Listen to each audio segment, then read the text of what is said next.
Your biggest setback is actually your greatest setup for success. Welcome to the Power Transformation Podcast, where I, your host, Alethea Felton, the Resilience Architect, have inspiring stories and real conversations with people just like you, those who are determined to rise above and thrive beyond life's challenges. Here, we celebrate the courage and hope that it takes to reclaim your power, rewrite your story, and step into the life that you were destined to live. For now is the time to create your power transformation. I have a good problem, you all, and I need your help. I'll tell you what that problem is in a minute. But first, welcome to the Power Transformation Podcast. I'm your host, Alethea Felton. And if you are new to this show, I welcome you with open arms. Thank you for being a part of the Power Transformation movement. And if you haven't done so yet, go ahead and follow this podcast and share this podcast episode with as many people as you know, because Ashley Chamberlain is our guest today. What an incredible transformative story of how she overcame extreme adversity through a relationship.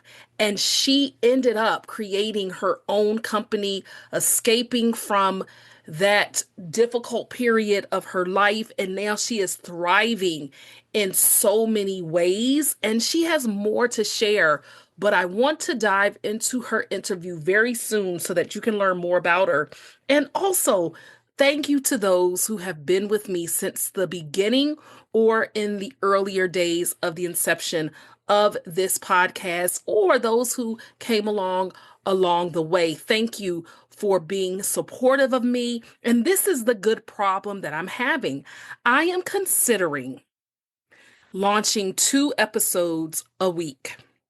And the reason why is I have a backlog of interviews that I need to get out. Now, I've been consistent since this podcast launched December of 2022 of having consistent shows every week. But the good problem is that this show is in high demand for people that want to be guests. So I interview people, but I also have spaces of time when I don't. But in counting the amount of interviews that I have yet to drop, I am just so thankful because I literally have them that could last me for just say several months into 2025. So it's a great problem to have. But I'm considering launching 2 episodes a week, and I want your feedback. If I were to do that, would you truly listen twice a week? If I did it, I don't know if I would do it every single time forever.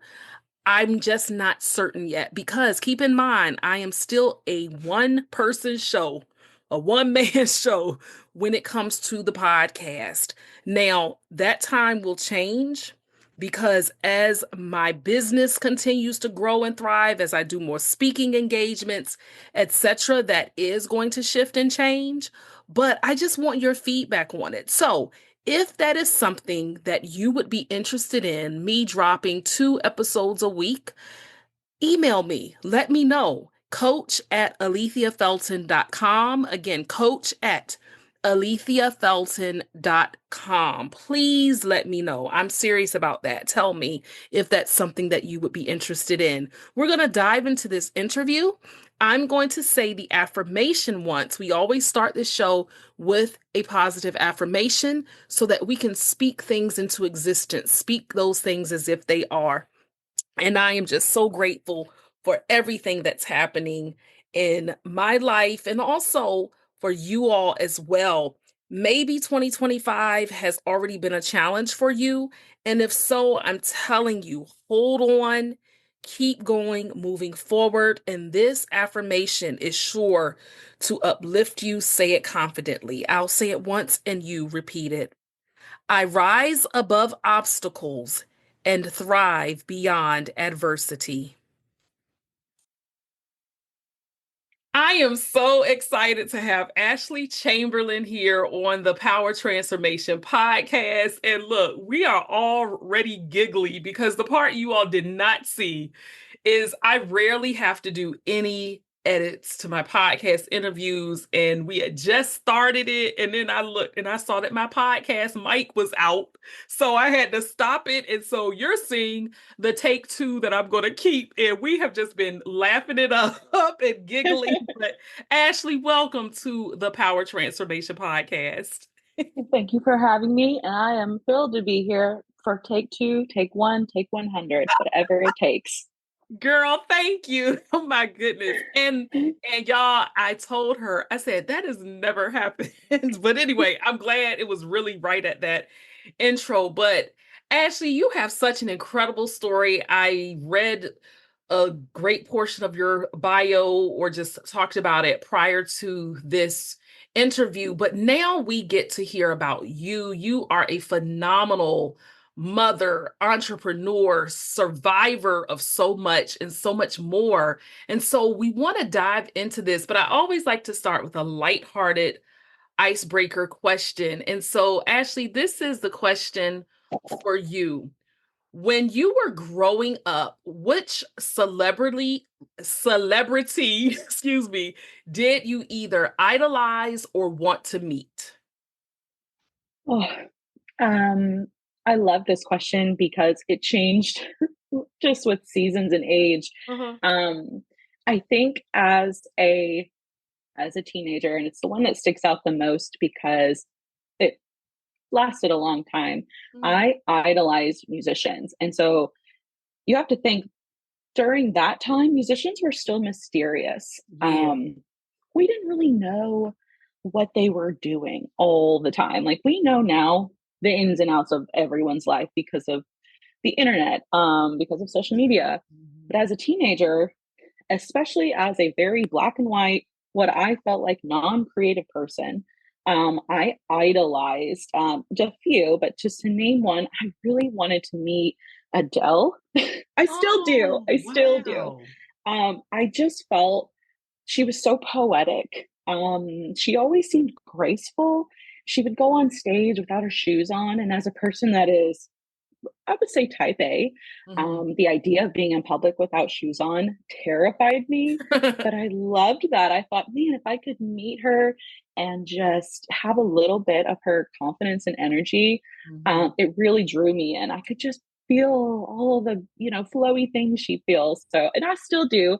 I still want to meet her, but man, she is hard to come by. Yeah, and that is such a great choice because I know, for example, my mom really loves her music and I love her voice. It's just, to me, she sings with so much heart and puts her Yeah. entire soul into her music. Oh, It gives you chills. I love her yeah. voice and her music. Yeah. Me too. Me too. It's Wow. beautiful. It is And I beautiful. and girl, look, you never know what can happen in life. I'm going to believe and hope that you meet her one of these days. I Yes. sincerely am. I'm going to believe that for your life. I Yes. believe Thank in you. impossibilities and you never know because at the end of the day, what I always tell people because I know certain entertainers, but at the end of the day, it's their profession. They're still real people, regular people just like Right. us. It's just that's hmm what they do. So I hmm really, really like that. And Yeah. so, not necessarily in terms of what you do, but this next question is more so a question about the entire essence of you as a person. So, if you could describe for us Ashley Chamberlain, what would you say? Mm.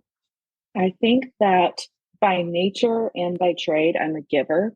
Mm, Um, Even when I actually needed to be the receiver, um, desperately for survival, I found myself always feeling just complete and happy when I was giving, mm, in business, especially in business now, but in life, when I can give some part, and then not necessarily materialistic type things, but yeah. a shoulder to cry on, a Mhm. hug, holding your hand, presence. It Mhm. always made selfishly kind of, but it always made me feel like, man, I am being exactly who I want to be in this moment. Wow.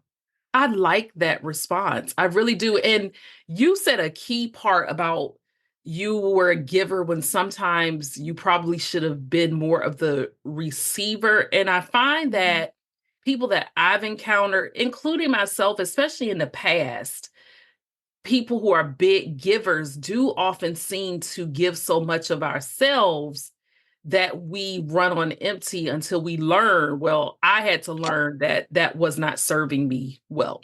So, Right, yeah. right. It's a learning process. Mhm. And I can't remember exactly who I heard say this. It was probably in church. It was Mhm. probably one of my podcasts I listened to kind of get my day going, but they had said, you were made with two hands, Mhm. one to receive and one to give.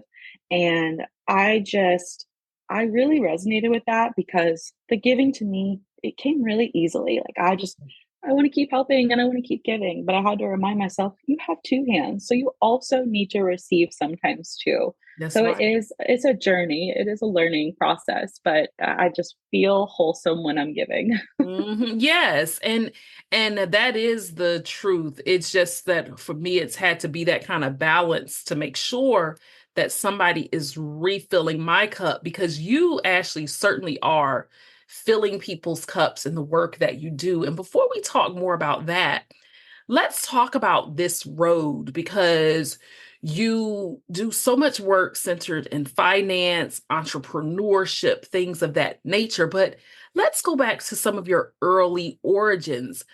Can you think back to a time in your early upbringing that almost now, when you look back on it, you say, that did kind of shape the path of my entrepreneurial journey? Or did all of this come by happenstance or chance? Tell us about that. Sure. It's whenever I think about, did I dream of being a business owner, being an entrepreneur? The truthful answer is no.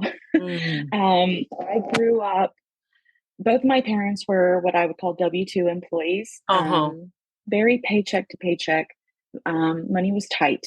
Mhm. And in my mind, growing up, all I knew at that point was I did not want to feel the stress and worry that I could see my parents felt.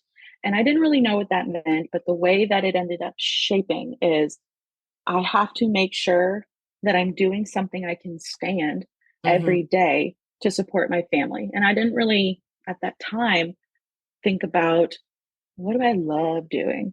I thought, what can I stand doing? What am I Mm. good at?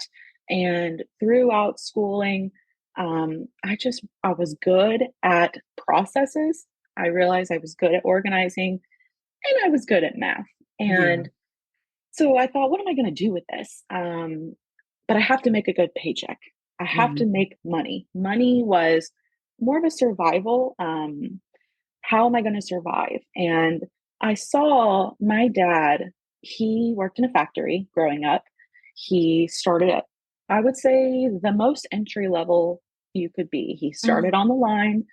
Um, and I believe it was Tropicana Minute Maid cartons, and they were printing cartons. So he was on that line. And what I took from that was, you don't have to love it. You just have to Mhm. show up. And I saw him show up every day. He was very, very determined to take care of his family. And then Mhm. he started going through the ranks. So he got a little bit of seniority, moved up to management. By the time I was in late middle school, he was running the plant. And Wow. what, yes. And it was, I look back now, I had no idea what he was actually doing. When Yeah. someone would say, "What does your dad do?" I'm like, something in a factory." Back Like, I then. didn't understand it. He makes Uh-huh. money and does factory things. Yeah. But I could see the pride that came with that accomplishment. And so I think, okay, I need to be able to stand my job. I need to be able to make money. But also, it's not a bad thing to climb ranks. I can see the joy and happiness and pride that comes with that. And Mhm. so when I started my journey, I started going from job to job and learning everything I could about it. Because then when I Oh. would go to the next one, I Yeah. thought, well, I can do all of these things. It might be a totally different industry, but here are all of these things. And I Brilliant. know a lot of women struggle. I know this personally because I see it all the time, every day.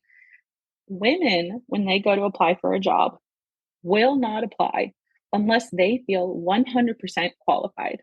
Girl, you better say that. That is so true. That's Yes. actually so, y'all, she is not stating her opinion. There have been studies done on this, is that women, regardless of race, actually tend to have this Yep, tendency. Keep they on do. talking. Yeah, They that's do. true. Yep. I Mhm. love seeing the light Yep. when I said that because Mhm. not only have studies been done, I've seen it. I've seen the woman goes to apply for a job, regardless of race, regardless of Mhm. class. If she feels like, oh, there's a few things I'm not qualified for, she won't Uh-huh. apply.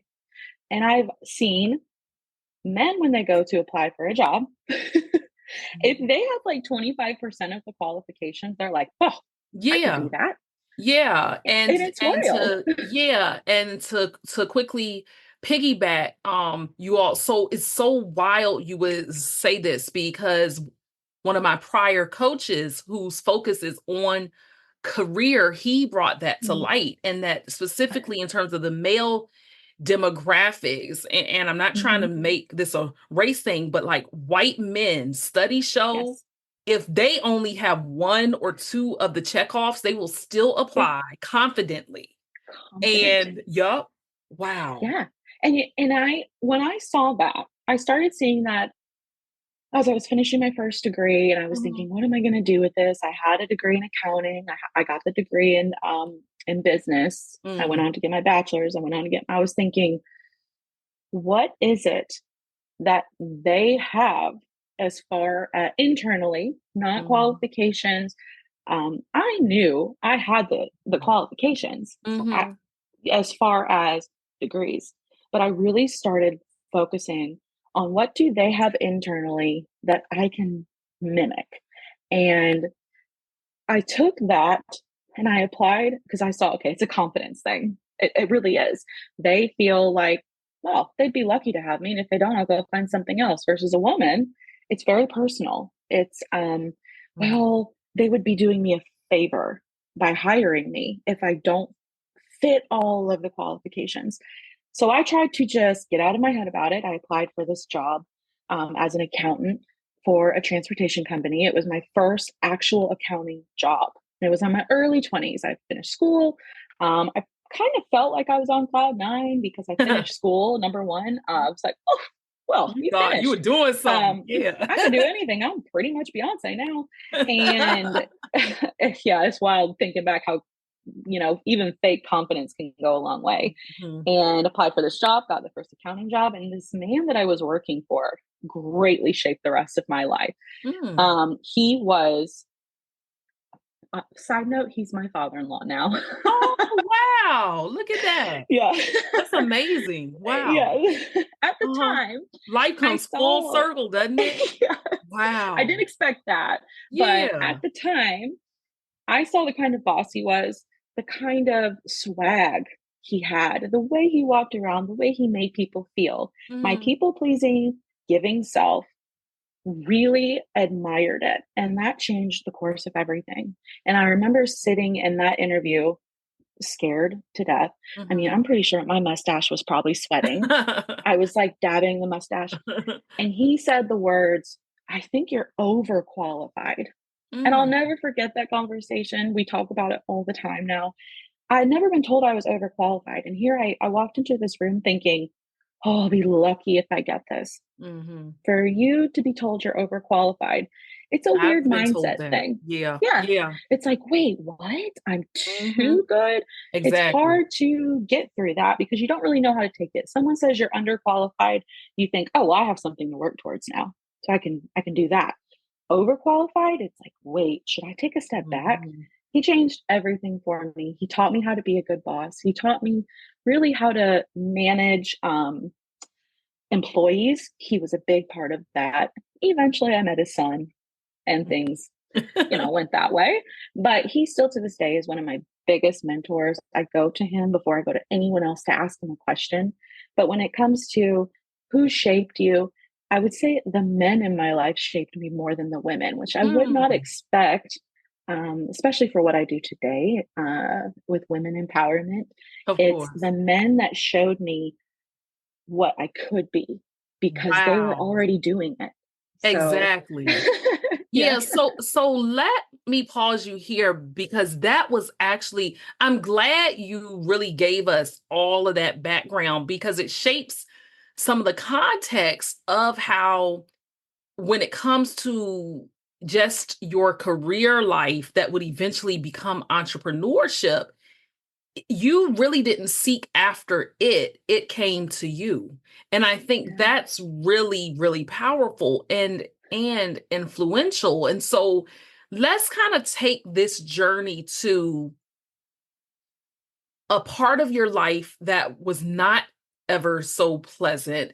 It was sure. prior to how your life is now, but that aspect of your life shaped you into becoming a successful entrepreneur, and how those challenges helped you stay determined to create a business that not only supports you and your family, but also empowers others, especially single moms. So take us on that journey as to a moment that was not good for you, but yet now it's turned out to be one of the most beautiful, remarkable things ever. Sure. It's life's not pretty, and anyone that says that, I want to drink what they're drinking Mhm. because it has a lot of bumps.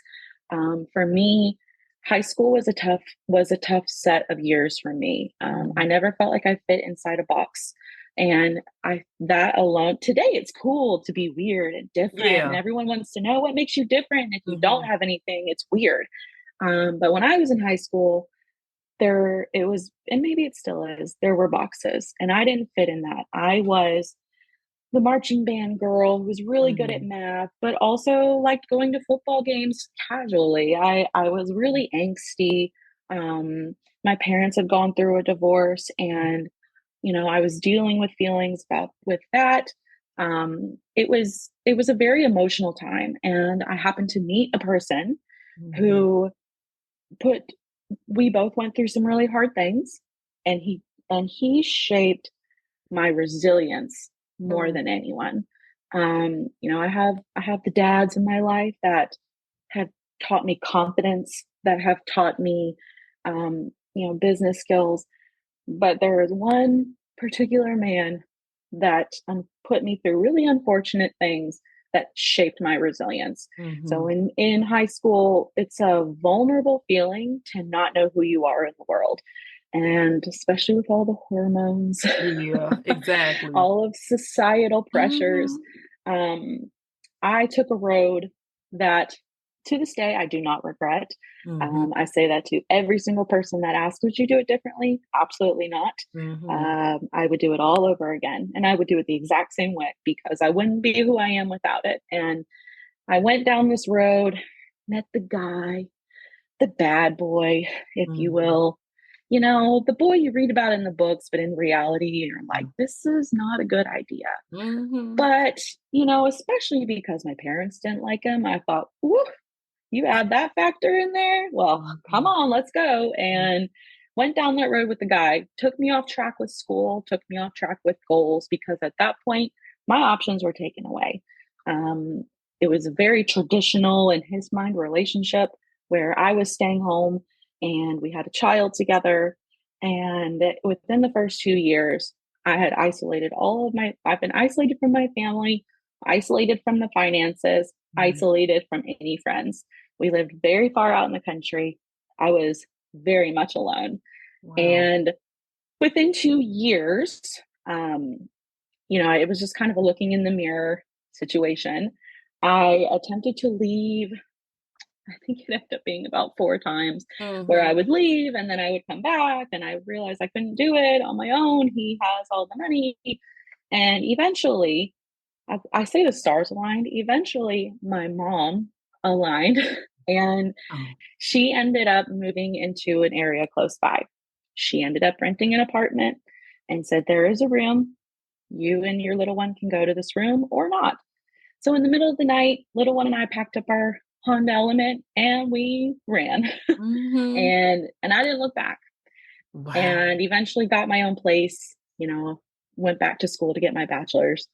And that that time of my life, I want to say it was probably the lowest point, not because financially I was rubbing two pennies together, not Mhm. because I felt like, oh, woe is me, a marriage failed. My parents are divorced. I come from long lines of divorce. In my mind, I'm like, well, check, I did that. Okay, I'm good. It was the lowest point because I didn't recognize myself. I Mhm. didn't remember what I valued. I Yeah. couldn't remember what was important. All I had was this tiny human being that was looking up at me with these big blue eyes, like, all right, what's next? And I had no idea. Yeah. So that greatly changed my perspective on the world, where I thought, if I do exactly what I'm told to do, everything will work out. If Yeah. I just stay in the lines, get the job, go to school, marry the guy, everything's going to work out.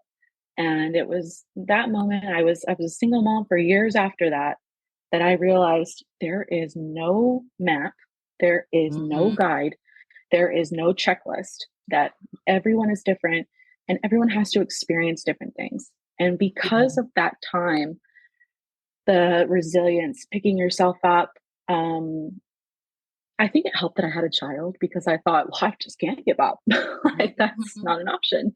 Um, it really showed me what I'm made of. It It did, yeah. showed me, yeah, like what you're capable Mhm. of.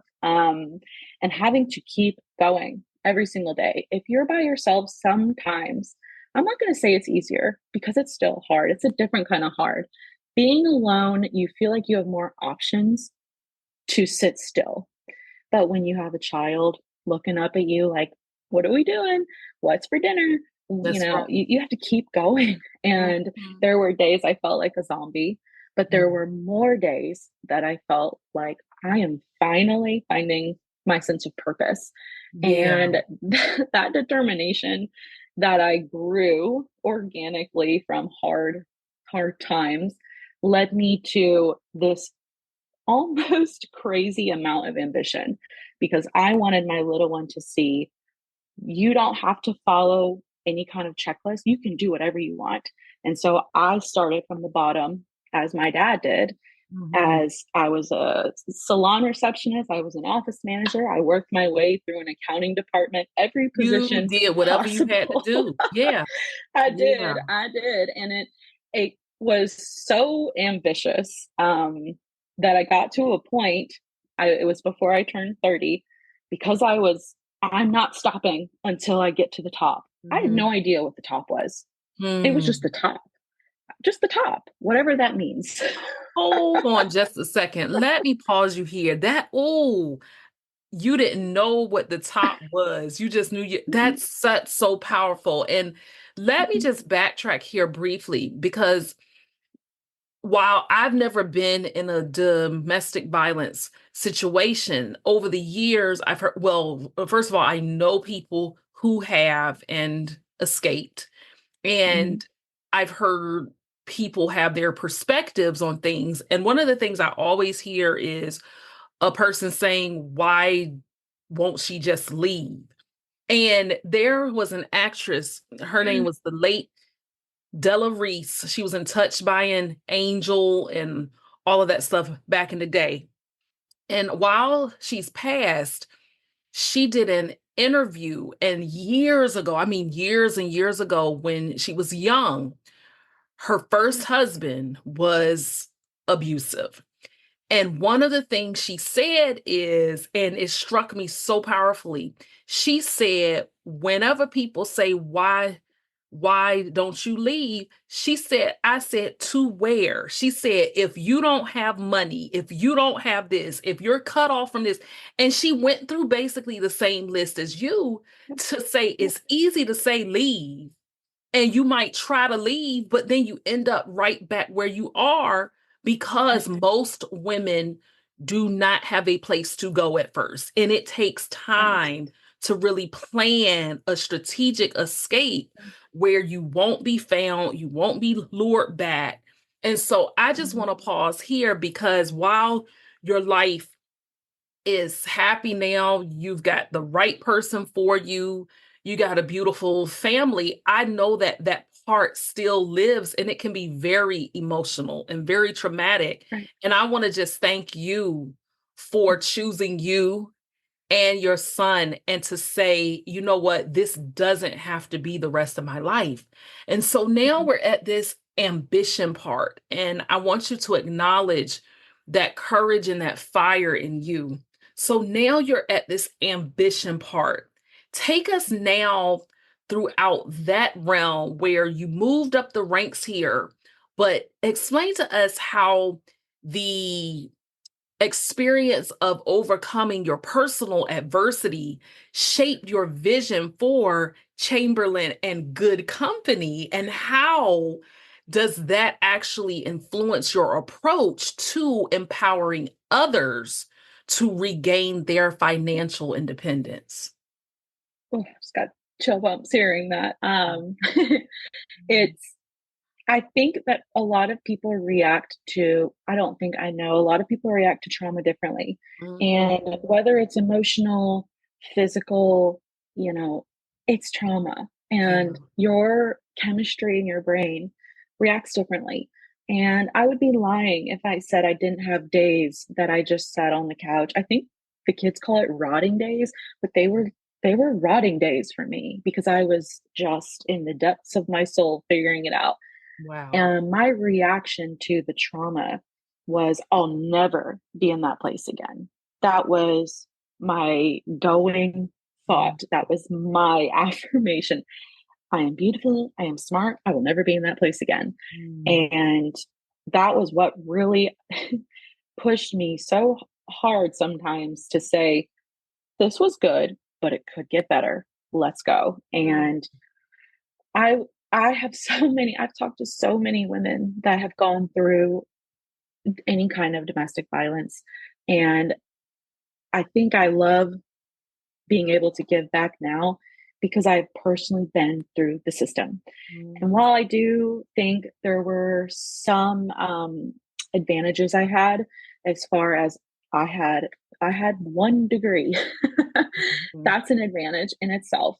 My mom did end up coming close by, and that was a place. And but it's a cycle. It's you can't get a place until you have a job. You can't get a That's job true. until you have an address. You can't get a bank account until you have an address. And it's this big cycle. And it's the system was not built for those that need help. I Mm. say that all the time. It's built for people that have a little bit of cush foundation, but people that really need help, it's a struggle. And I pushed myself through the ranks. So I worked everywhere. I worked as every accounting position possible to learn the ranks. I went from job to job, and it wasn't because I quit because I was unhappy. I would get to a point where I thought, all right, I have learned how to do accounts payable. What's Yeah. next? I'm going to Mhm. go to this job and I'm going to learn how to do accounts receivable. I'm going to go here and now I'm an assistant controller. And at that point, I found myself in my late 20s, early 30s at the top. And it was very, I say unexpected, but when I look back at my journey, like, what did you think was going to happen? Mm. When I think about what the top means for my industry as an accountant, I worked in construction accounting, probably because my dad was talked like a sailor. I knew the language, I spoke it, and I was really tough at that Yeah. point. Um, but the top position for my industry is a controller. And I found myself, I was hired from this company as a controller before I hit 30 years old. And that is a wild thing in this industry. Normally a controller position is held by someone in their late 40s to 50s and they retire in that position. Oh, I see. Okay. So it was Okay. very different. So when I got to that position, I had a little bit of imposter syndrome because I knew this is a weird dynamic, but I was educated. I had experience in every single department in the accounting department. And I don't think it hurt that I was very tough. So Mhm. they felt confident that even though she's green, which is what keeps a lot of women from applying, I'm so green, she can do it. So I went into this job. I was not even 30. And after about a year, I felt comfortable, like I can do this. I thought, oh no, well, what's after this? What Mhm. have I done? I was so ambitious and motivated. It didn't take me 20 years to get to this position. It took me like 6. Yeah. And that was scary. And I knew that my restless self was not going to remain happy in one position like this. I needed to know what was next. My, survival part of me thought, you can't stay here forever. You got to keep moving. And I was talking to my father in law. And from the beginning, when he was the one that told me I was overqualified, he said, oh, Mhm. you'll run a business one day. And I'm like, ha, Wow. ha, ha. He spoke it No, into your life. Yeah. he Yeah. did. He really Mhm. did. And when I was talking to him about this position as a controller, the things I was saying, he kept laughing at me and I was so infuriated. I'm like, this is not funny. This is the most serious thing, your problems change when you are in a different Yeah. situation. This is serious. And he said, well, I guess it's time to open a company. And that changed everything. And I took a little bit of time to really think about what that meant for me. What am Mhm. I good at? What do I offer? How do I lead? And so in the beginning, I opened the company. It was just me for a few months. And being a business owner gives you that constant change. If you're that kind of person that Yeah. you need change and you need um sometimes chaos, go be a business owner.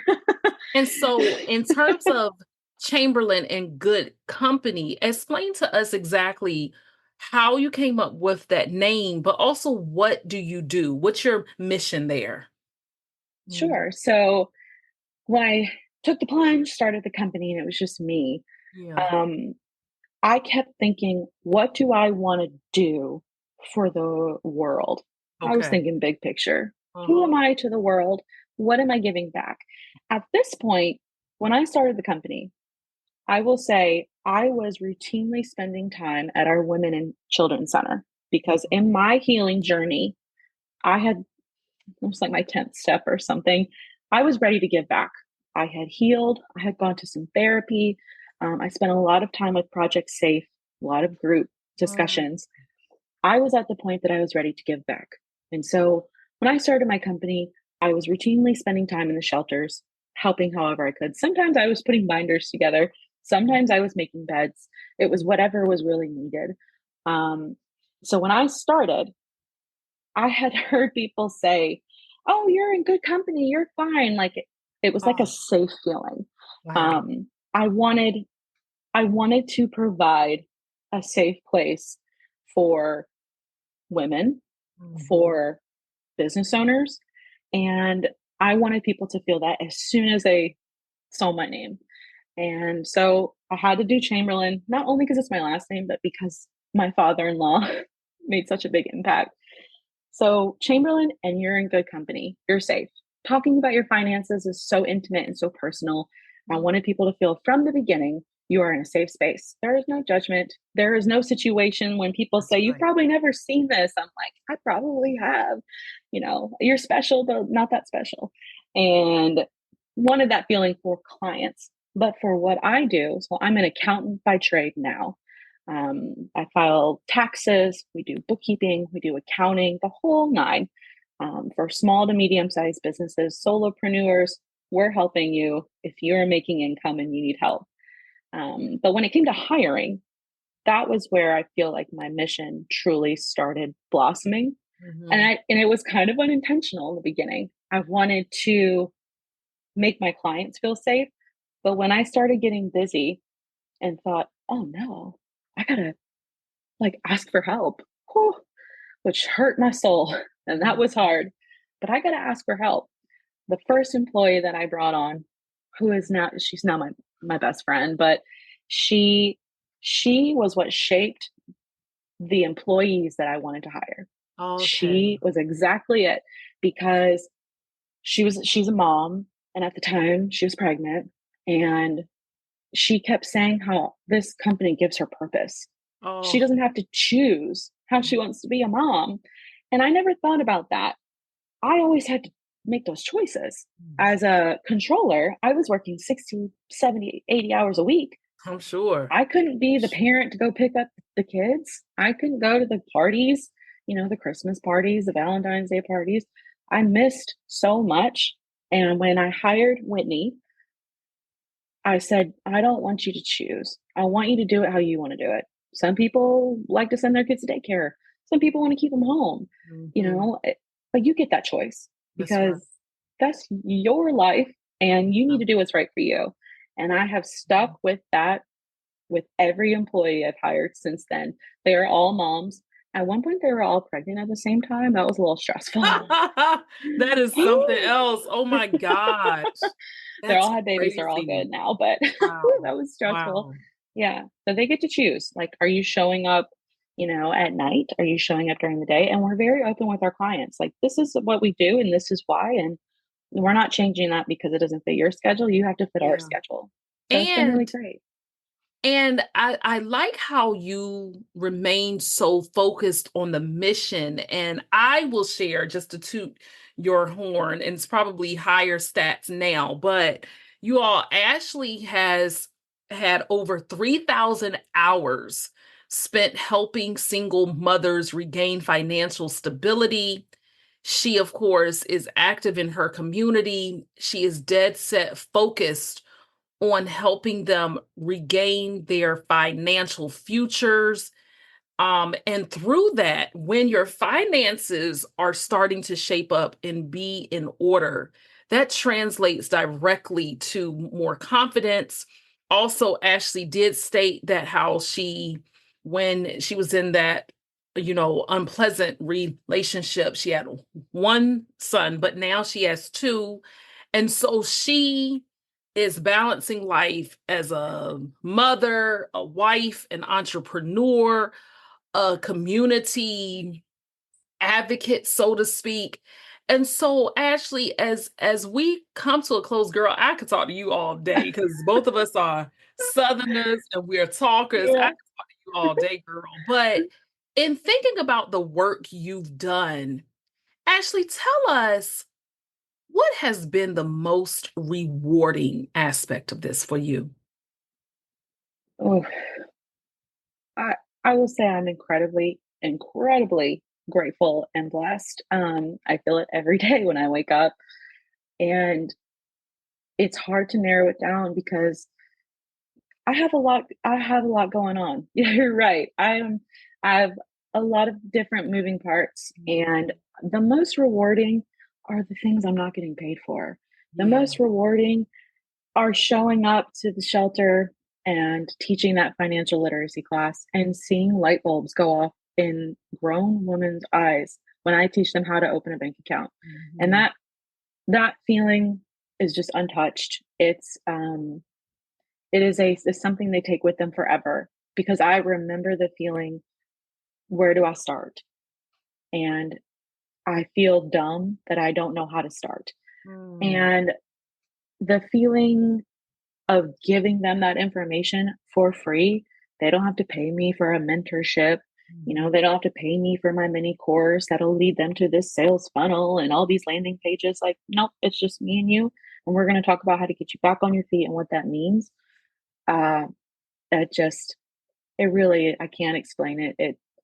It could bring me to tears because I am so fortunate to see that light bulb yeah, so many times, mm, that now I have other women teaching that course so we can keep it going. We can keep yeah, many courses going at one time. And I believe that course, my work done for that shelter, my work done in our community will leave a lasting that's effect. And that is the most important thing to me.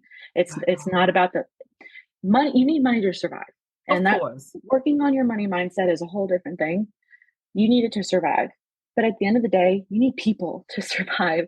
And a Zoom call does not replace that in-person interaction. And I feel that every time I go and do something like that. Yeah. Wow. That is well said and well put. And say that there is someone because of course you'll share this with your networks, but suppose a listener or a viewer may be in that situation where they're a single mom or perhaps could be secretly or quietly in a domestic violence situation. And they want to have that hope of financial stability, financial independence, and freedom. But there's still a doubt in their mind that that can be achievable for them. And some may even be older Yep. who have been in it so long where they say, oh, that can be helpful for the young people. Yeah. But for me, I can't really get there. Yeah. What would you say to her? Oh, first, I would say that domestic violence, toxic relationships have no eyes for color, no eyes for gender, no Mhm. eyes for class, that it can literally happen to anyone. I had a good upbringing. Like, I had parents that loved me. There was no lack in that department. Um, I grew up in a safe, good hometown. It can happen to anyone at any time. And there's a lot of shame that goes around that. And I get it. And I'm not minimizing that. But to get better, you have to move past that shame because there's nothing more vulnerable than feeling like I can't do this by myself. There are resources in almost every community. For me, at that time, I was near Atlanta, Georgia, and I reached out to a Project Safe. And they are the ones that hooked me up with group therapy. They had resources that helped me pay a few months of rent.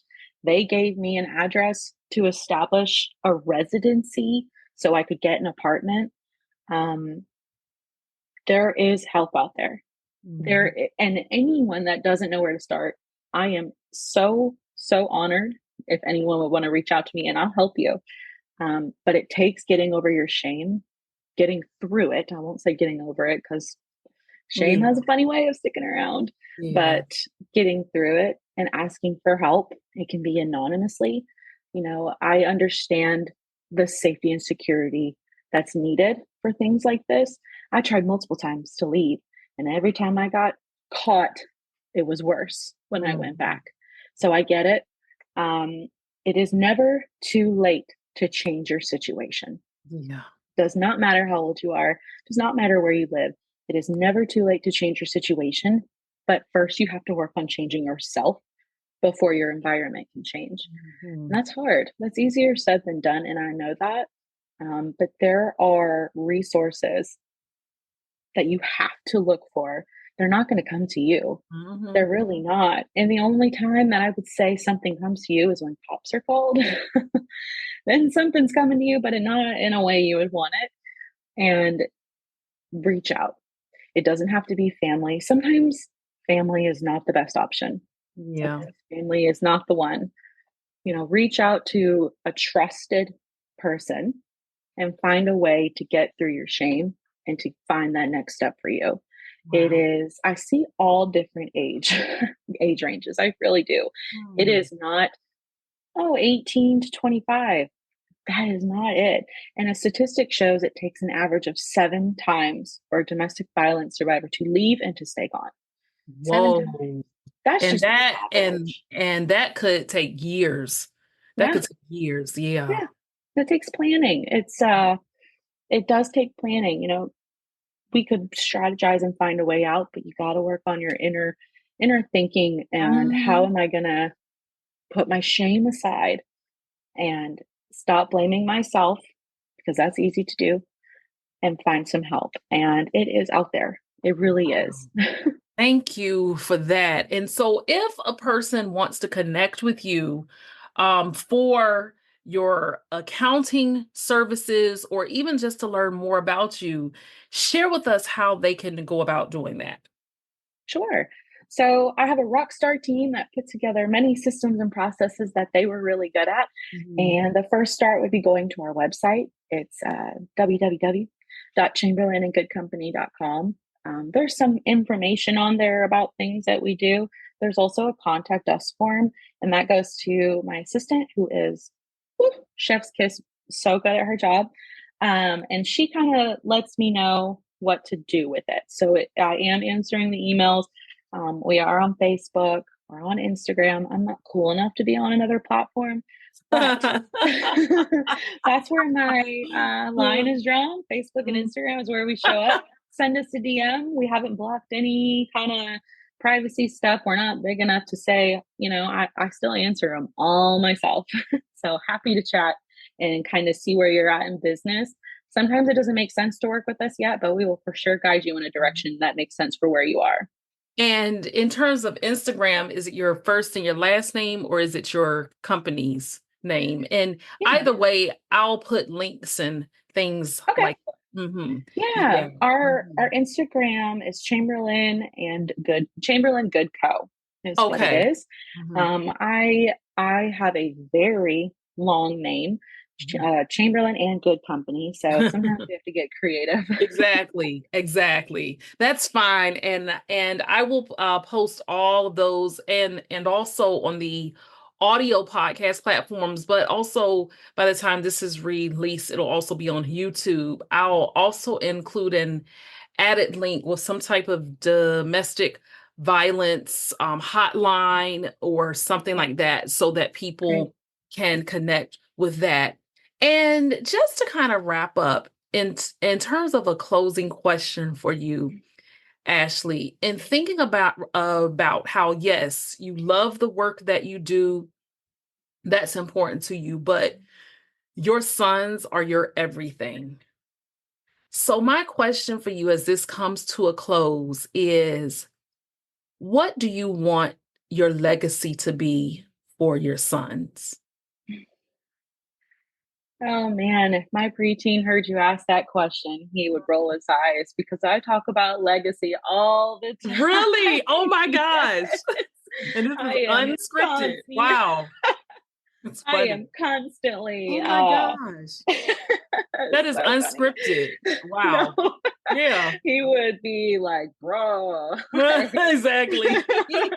Oh, that's funny. Uh-huh. So my boys are very different. My first one grew up during my struggle and saw lives change. My youngest knows no struggle. Honestly, we have to teach him, like, everyone doesn't have a life like this so many times. Yeah. Which is, I guess, a good problem to have. But Yeah. you know, I want both of them to find fulfillment in what they do every single day. And I tell my oldest, this is why he would roll his eyes. You don't have to love it, but you have to be able to stand it and you have to feel fulfilled. And he's my math and science kid. So that's why I talk about legacy, because we Yeah. joke like, you will be taking over this company. You will do it. That's not an option. You are doing it. And at the end of the day, I just want him to feel passion about something. And with the changing environment of college, when I was growing up, it was you had to go to college. You either went or you didn't. If you didn't, like, what are you doing with your life? Yeah. You must be either inheriting some money or you're going to be a small town loser. And that was my high school self thinking. But now there are so many options. I just want them to feel passionate about something. And it can Wow. be work, it can be non-work stuff. My youngest one's very creative. He's a lot like my husband, who's a musician, which actually, full circle, I probably always wanted to be with a musician because I thought they See, were exactly. That's cool. I didn't know that. Wow. Yeah, Wow. yeah. So he'll probably end up following his dad's footsteps. He's very musically talented.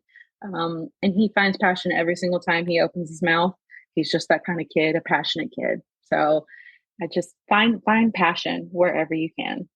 What a comeback story, and to know that you're not finished, but to just see how your life is truly the epitome of hope, resilience, overcoming obstacles, but also just your sheer determination to make life better, and you continue to make the lives of so many people better. And although it's something you continue to work through, I do hope and pray that all of the shame will fully be released, because you truly are an incredible woman and your work is really transforming lives. And that's what it's all about. Ashley, it has been an honor to not just have met you a couple of months ago, but also just to interview you here, and that you have graced this platform with your presence. I know that you still have so much to do, and it's going to be absolutely fantastic. So thank you again, Ashley, for being a guest on the Power Transformation Podcast. Thank you so much for having me. This was so much fun. Thank you for tuning in to this episode of the Power Transformation Podcast. If you enjoyed this episode, be sure to follow or subscribe, leave a 5-star rating, and write a review. It helps us inspire even more listeners. And don't keep it to yourself.